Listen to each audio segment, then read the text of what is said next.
I'm Corbett Wall with DV Auction, here with your feeder flash for Monday, January the 8th, getting into the meat of the new year now after the first holiday week there. And man, it started out gangbusters. That week between Christmas and New Year's, or really Christmas week, when the board was open, it traded a whole lot higher, and everybody really was anxious for a big start to the new year. The New Year week, once we got through a Monday, New Year's Day, started off a bunch higher, and the places that were having sales, feeder cattle were selling sharply higher. Everybody expected a higher fat cattle market. Box beef cutout values took right off again with these cold snap, expecting the shelves to be emptied out, especially in the high population areas of the Northeast. And everything was just going gangbusters. And then we had a late week fail. The market started losing itself mid to late week, and then, like it does so many times, and it will happen as many times as not through this year, you got high hopes through the week, and then your board fails you on Friday, and your packers are waiting until Friday to find a chance to buy cattle cheaper, and that's sure what they did for the first week of the new year. You look at the board, February live cattle ended the week at 119 1/4, and that was down $2.30 for the week, down the $3 limit on Friday. So that's what took the steam out of everything. March feeder cattle ended the week at 141.97, down 70 cents for the week. January feeder cattle, the spot January feeder cattle contract, 146.62, and almost $7 behind what your real-time index is for your cash markets. But fat cattle trade, a lot of us, and not just me, everybody was thinking we were going to get higher prices because we gained some ground through that first holiday week, got up to 123, and then we're thinking, 125 just sounded good. Nice round figure there, start out the new year with, and a lot of people were thinking we'd get close to that anyway, if not reach that 125. And then with the board down the limit pretty early in the trading session, your fat cattle started selling at 122 in the Southern Plains, a buck lower. Did have some early sales on Friday, steady on a dress basis at 195, but the bearish tone just kind of took over. By the time they cleaned up a lot of the Southern Plains trade and got into the outer parts of the 5-area feeding region up north in the Northern Plains, your live bid had backed up to 121, and guys went ahead and took it. So that'd be $2 lower, and your dress trade was later on at 193, also $2 lower.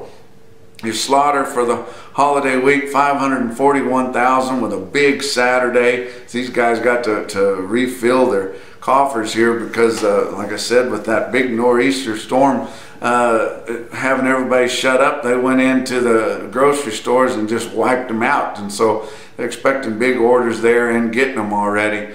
That 541,000 for the first week of the new year was 39,000 more than the previous week, which was Christmas week, and just 2,000 off of the same week a year ago.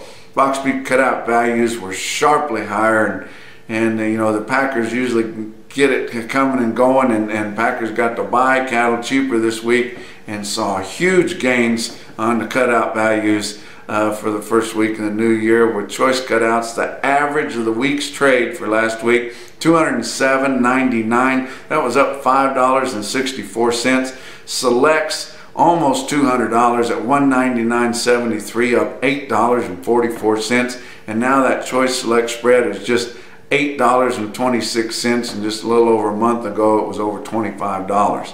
You look at your feeder markets, like I said, real-time index ended the week late Friday at 153.96, which was lower than what it had been earlier in the week. But if you go back 2 weeks ago, that Friday before Christmas, that was a $3 gain that we've seen through the 2 weeks of holidays, and that's pretty significant whenever you got light trade and some people not in the market, and we started getting some pretty good volume here late this past week.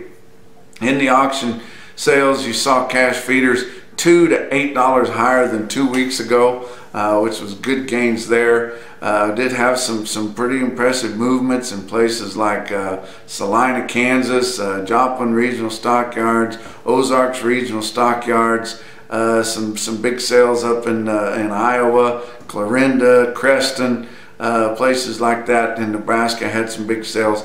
And getting back after being really slow movement there, and we're behind starting out this year, coming through the holidays on our movement of feeder cattle than we were a year ago. And just the kind of the way that they felt, the way that the holidays fell early in the week there, that's when a lot of your high volume sales have their sales. And so with them being closed, we're kind of behind, which I think even though your feedlot space is kind of limited, you've got some feedlots that are a little bit short bought on keeping cattle going through the system. And I think your cash market could stay pretty strong, even though we've seen a fail on your fat cattle market and on your board here late last week. Look at an individual quote at Shasta Livestock Auction Market, Cottonwood, California, and then think about where that's at and what this price is and where that is in relation to your big commercial feedlots. 63 head of steers weighed same as 800 pounds, 798 pounds at 150 1/4. That's your feeder flash for Monday.